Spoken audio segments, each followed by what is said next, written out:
Welcome to Financial Solutions with Dr. Nicole. Financial solutions for what your everyday issues may or may not be. You're going to tell me all of the issues that you may have, and we're going to write a prescription just for you. The doctor's session is in order. Welcome to Financial Solutions with Dr. Nicole. I am your host and visionary of this particular podcast. It's such a privilege to be here on today.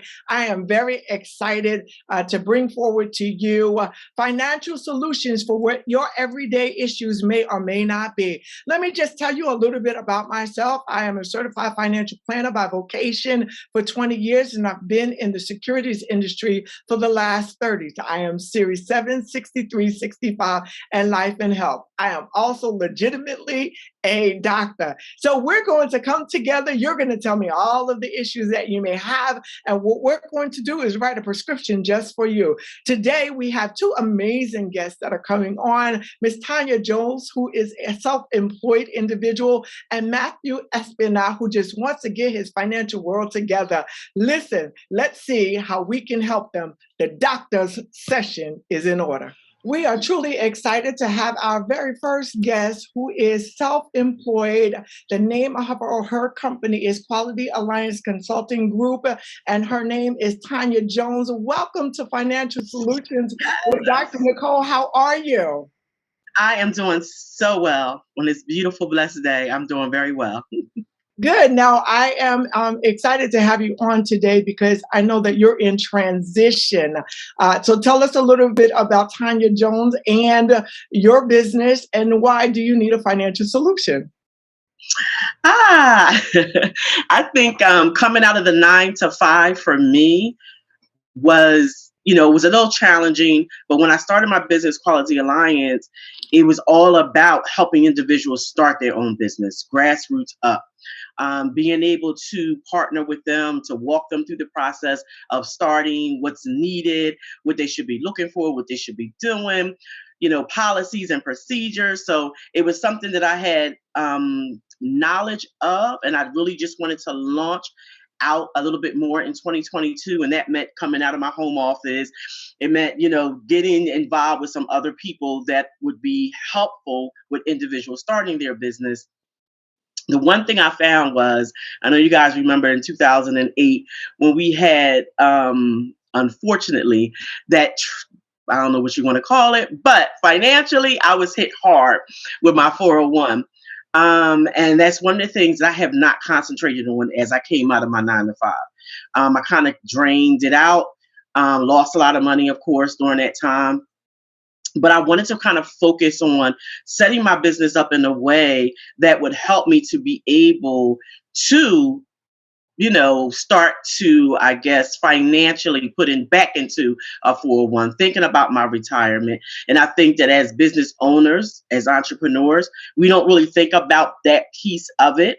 We can make money, but I don't think we know how and what to do with it when we're making it, and how that money can begin to work for us. And that's one of the ways I wanted the money to work for me. It was in my retirement. So you said a lot. You said you're transitioning, you're branching out in 2022. You've moved from a home office into a brick and mortar building. And so let's just break down the financial structure in that. Have you had an opportunity to look at the new expenses that you're incurring moving forward in 2022? And have you created a strategy that allows your business itself to expand to accommodate for those expenses? I have looked at the expenses, and before I even signed on the dotted line, I knew what I needed to make. I knew what the expenses were potentially going to be in 2022, and then how strategically I can put things in place to kind of help. I think I need to get that a little bit more tight. Although I got it on paper and I'm like, okay, this is the formula. I do think that I need to get it a little tighter because, again, this is new. Being outside of my home, this is very new. And looking at the different expenses that I am incurring, I'm like, okay, I want to be careful with that. But I was able in 2021 to prepare for 2022, to put monies up, things that I knew I had to do. What I wanted to do was, pay months ahead on different things. So I was able to do that, which was great. But I really want to tighten those things up to look at it in a more financial way. I'm not a financial person. I'm a financial whiz. But I would like to have that backing and understanding, you know what, Tanya, maybe you can do this differently to help you with your business and with growth. So a few more questions about your finances. Have you been able to separate what you need for your personal expenses versus the business expenses? And do you have those expenses segregated? I do not. I do not. And that's something, again, the only thing I was really thinking about as far as that personal part is my 401. I'm getting a little older and I want to make sure that, I'm saving money in that as well. And I have to be more aggressive because I'm in my 50s, of course. So I want to be more aggressive in that area. So I really didn't pull out the personal as much as I probably should have. My concentration right now is just making sure that I have what I need for the business and that I have the reserves that I can go to. So here's a beautiful thing, everyone. Ms. Jones has provided us with her financial statements and where it is that she's standing in advance of the show. And so I'm very excited about being able to guide you in that regard. I do have one or two more questions that I want to ask you before we put together a prescription for you. And so I would love to know, where would you like to land at the end of 2022? Wow. I'm thinking about the beginning and not the landing, the takeoff and not the landing. My goal is to have 15 to 25 clients a month. And then how to strategically, again, put that together. I have a plan for that. But again, I like it to be a little bit more tighter. But I would like to end this year out with the goal of having had done that or more, landed those 15 to 25 clients, and those clients be able to be repeats and of course word of mouth, because that's the biggest marketing tool you can have is word of mouth. So making sure that I'm positioning myself in a sense that word of mouth, I'm living up to doing what I said I was going to do. All right, let's drill that down a little further. What does that look like economically for you? That looks like putting together a marketing plan to aim, at getting these clients every month. One more time. You don't And make me that's, dollars and cents. Let's be aspirational. yes, I know. I'm like, dollars and cents. That's the thing. But looking at how I can market, of course, freely through social media and, doing some of those ads as well. I was thinking that it has to be about $500 to $1,000, at least quarterly for right now, to be just marketing itself, getting out the information, doing videos, doing infomercials. So doing those things, just that itself, reinventing some things with my website as well. But quarterly, I'm thinking at least that. That's the least. Okay. So listen, here is what I hear you saying. You're kind of afraid to put a net number to I how much am. I want to save before the end of the year. And so, we're gonna push you on that just a little bit more because we can have strategy, and that makes sense, and you have it all in your head. But one of the things that, in order for us to make this successful and have financial solutions, we want to make sure that we are working toward a tangible goal. So we'll give you one more crack at it. You want 15 to 25 clients per month. Let's talk about the dollars and cents that you assess to each client so that we can get to a number that makes economic sense to achieve that financial goal. Okay. So each client, if I do the minimum for each client, that's $1,500. So that's the minimum for each client.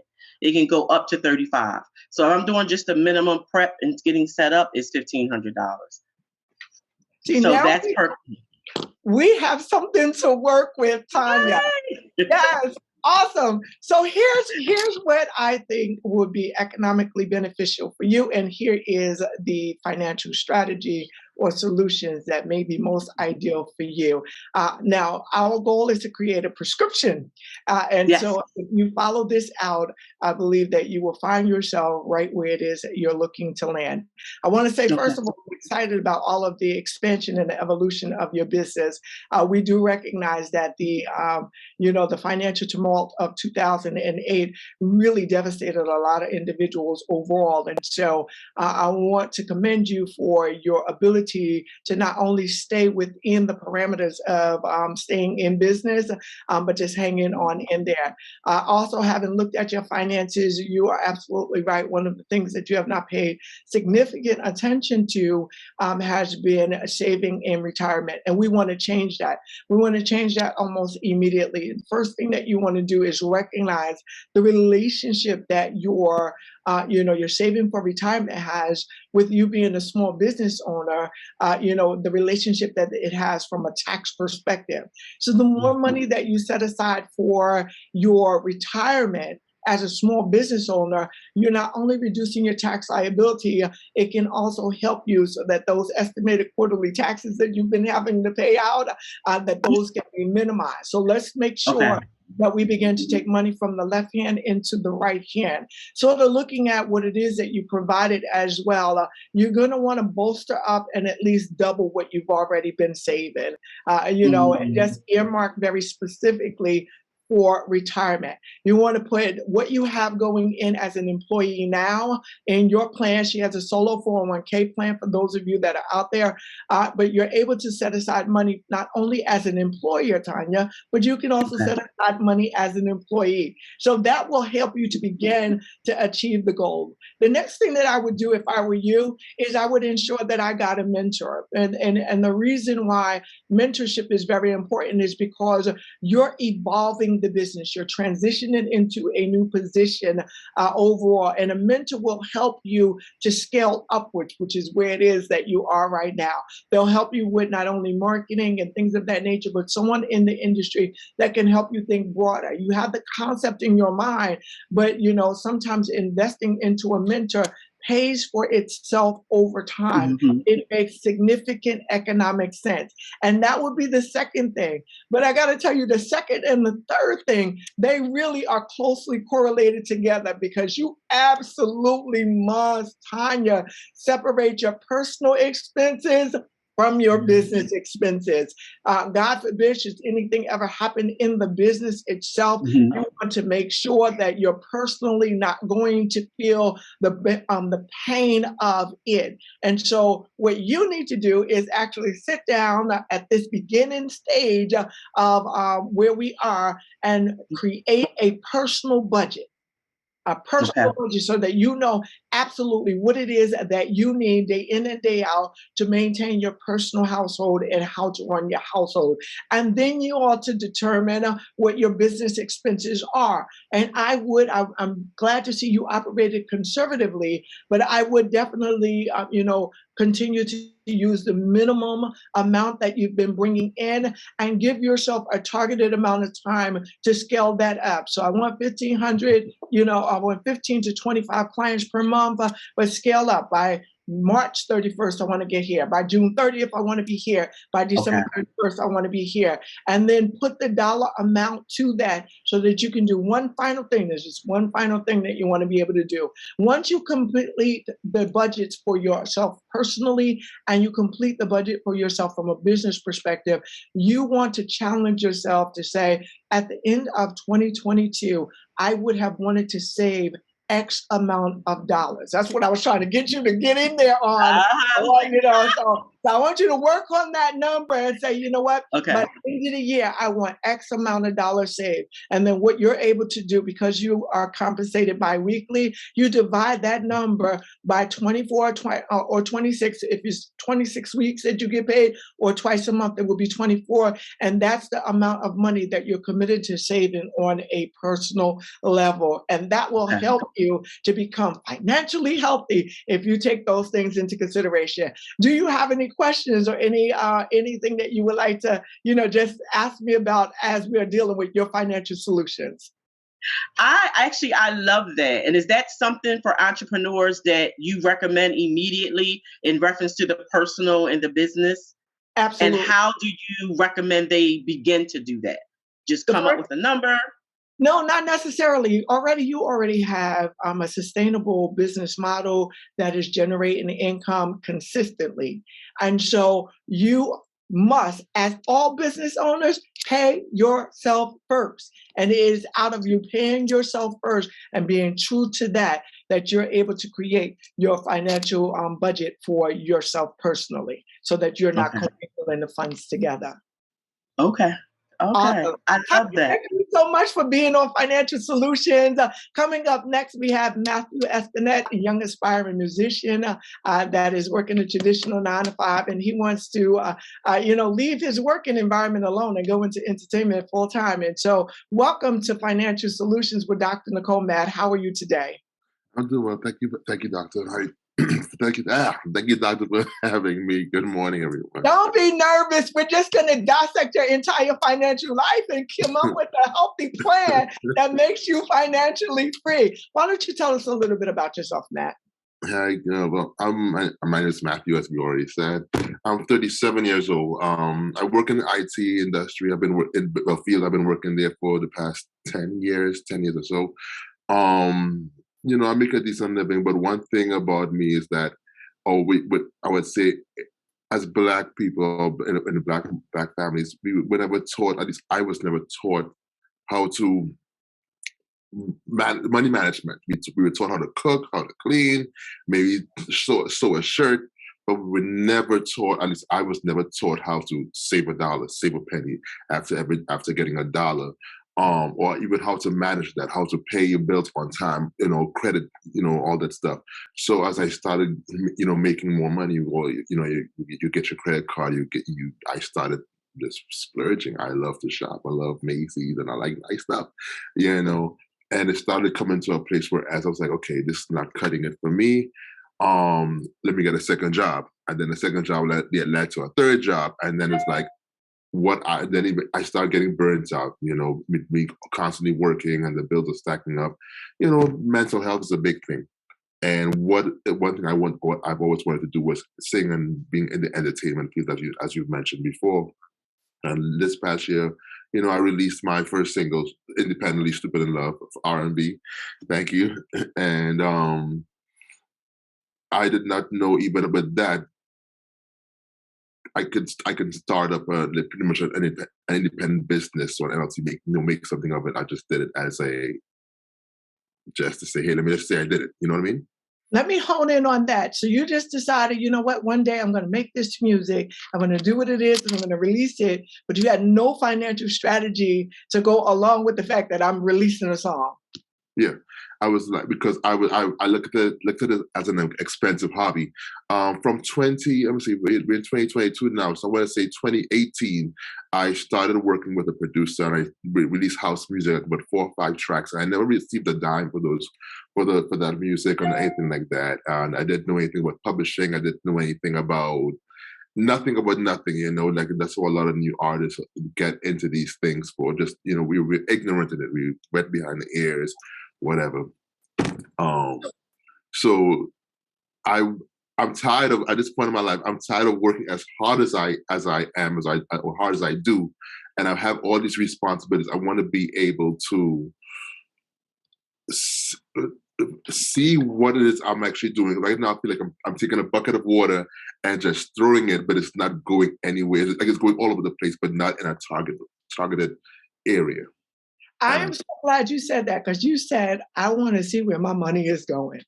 And Matt, I think that you are like a lot of individuals that, you have this comfortable lifestyle, that you have expensive hobbies and things of that nature. So I want to ask you some basics before I come up with a prescription that I think is going to be beneficial for you. And so my first question, and I should say to everyone, Matt provided some information in advance, so I know a little bit about where his financials are standing. But for you, the audience, so that you can glean where it is that he's standing as well, I think that this is very important for you. And so Matt, with you. Tell us your marital status and where it is that you're standing. Do you have children or no, or things of that nature? Some information so that the prescription that I give makes sense for you. Okay, so I'm unmarried, single as a dollar bill, dating, no children. Live in the state of New Jersey. We know it's expensive over here. And do you have responsibilities where you're taking care of anyone else out there, like elderly parents, younger? Yeah, so I assist my dad. Help my dad with his health insurance, just something like that. I pay his cell phone bill, and whatever he may need extra, I would give to him or send money back home to my family in Trinidad.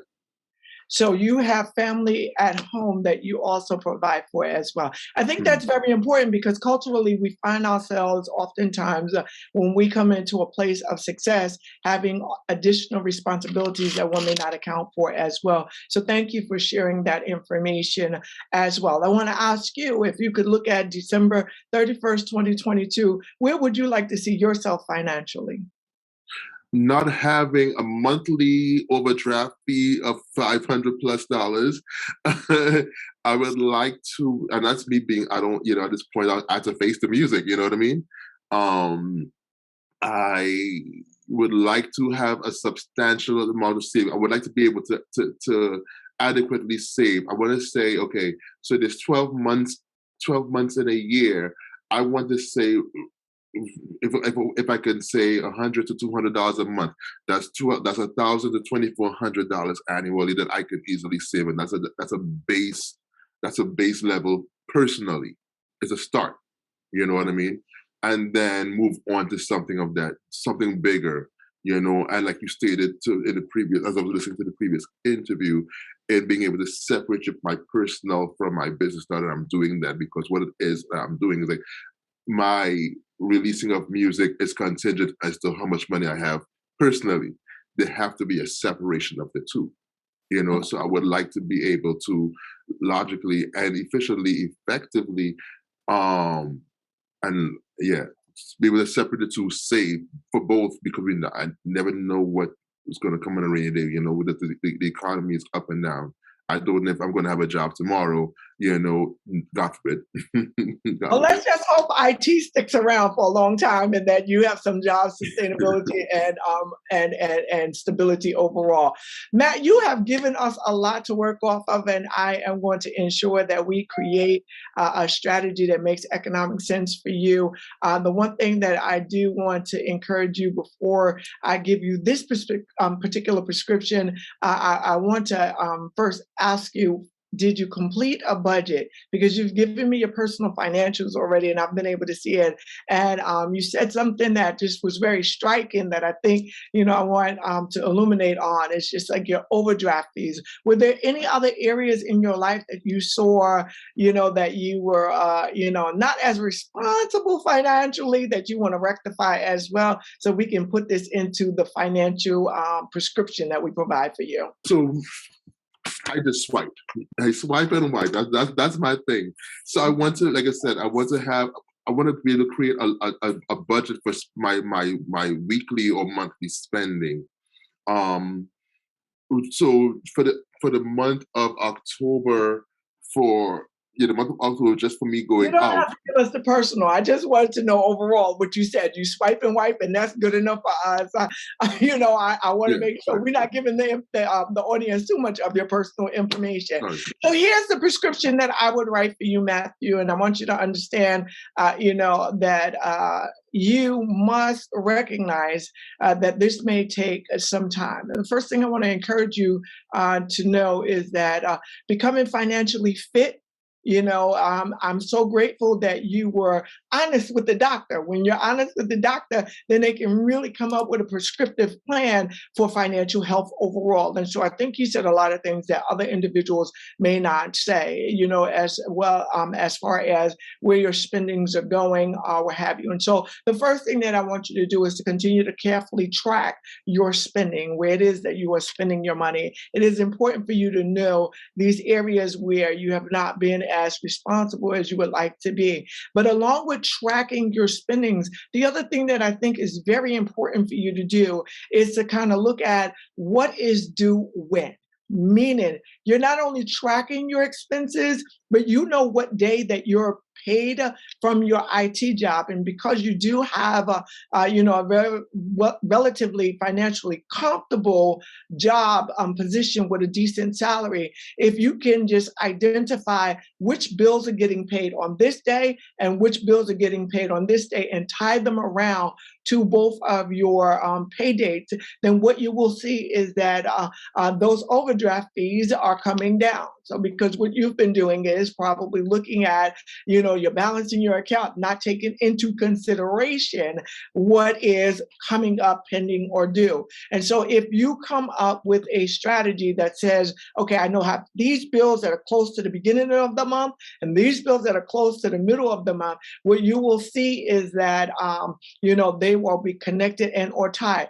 It may require of you to call some of your creditors or debtors and ask, could you change the date to your actual payday or the following day? And so what that will do is you'll see that there's an influx of resources or cash because nothing is bouncing. It's hitting up the dates that your actual paydays are done. I think if you start there, you will see that everything else will fall into place probably more seamlessly than you can imagine. I think your financial goals are easily attainable, which is a beautiful thing, because once you stop giving it to overdraft, you now have a certain dollar amount to be able to save. And so the second thing that I would do before I even get started in saving with after-tax dollars, I would maximize my resources that you have, because you do work full-time in IT. And so because of that, your company has what's called a 401k. And so one of the things that you want to do is begin to invest in your 401k, make sure you're taking the company match, and voila,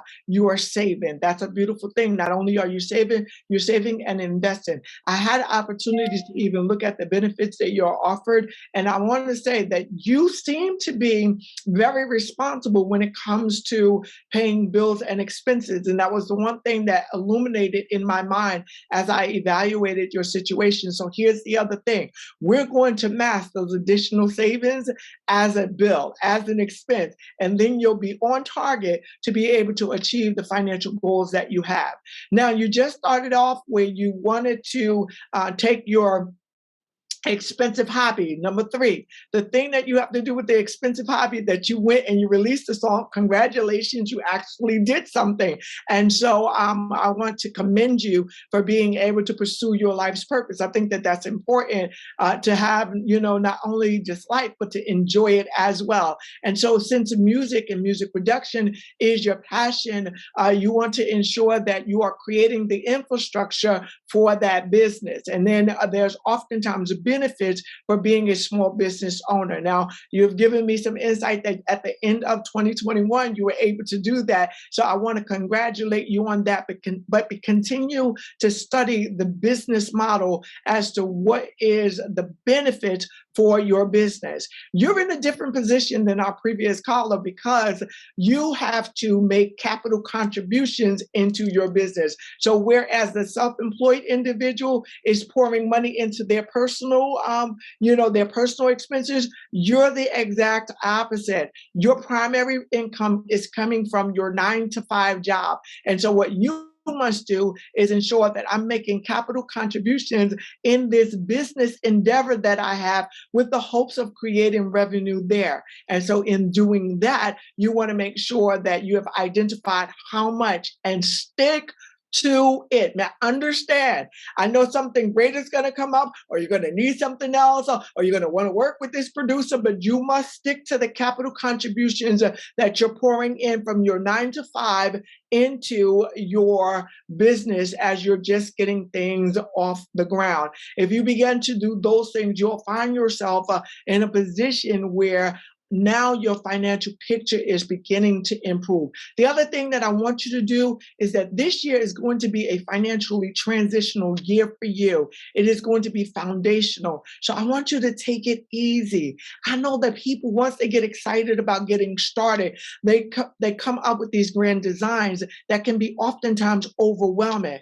If you set aside these minimum things that we're talking about even now, then not only will you land the year at being able to achieve the goal that you've desired, but you'll see that your foundation is much better improved. So I can see that your net number at the end of the day could be higher than the $2,400 that you're indicating, simply because you're willing to take the steps to not only invest in your 401k, but after tax dollars as well. And so I believe that you'll have the ability. The last thing that I'm going to say, this one is personal, but I want you to understand it is very, very important. And this is for all individuals that are out there that find themselves in a place where you're taking care of parents or siblings or extended family members. Oftentimes, I will have to tell clients, you need to have a pool of resources for that, because sometimes you can be the successful individual in your family dynamics, and then everybody else culturally, we come to you.